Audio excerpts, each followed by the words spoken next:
Hello, mambo vipi? Sasa kumekuwepo na magonjwa kama fibroids pamoja na ovarian cyst. Sasa magonjwa haya yamewatesa kina mama sana. Despite ya kwamba ni biggest cause ya kukosa ujauzito, lakini sasa hata ile sasa embarrassment, yani mara inakushusha madamu, wakati mwingine sasa inakuumiza, hata sasa kukaa vizuri ni changamoto, unasikia maumivu hata wakati wa kufanya tendo la ndoa. So tumekuja na dawa ambazo zinaweza zikayusha hizi fibroid in general, lakini pia zikaweza kuyayusha hata hizi zile vimbe za maji tunazoziita ovarian cyst. Tunatumia dawa ambazo hazina chemical kabisa, na dawa hizi zimetengenezwa kwa mboga na matunda.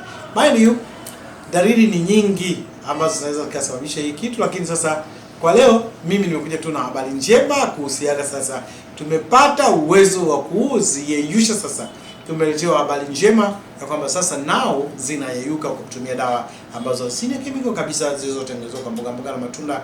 Na mimi naitwa Dr. Manray, nitaweka namba zangu hapo chini for in case of anything, nipigie tuweze kukusaidia. Thank you so much, niwatakia wakati mzuri.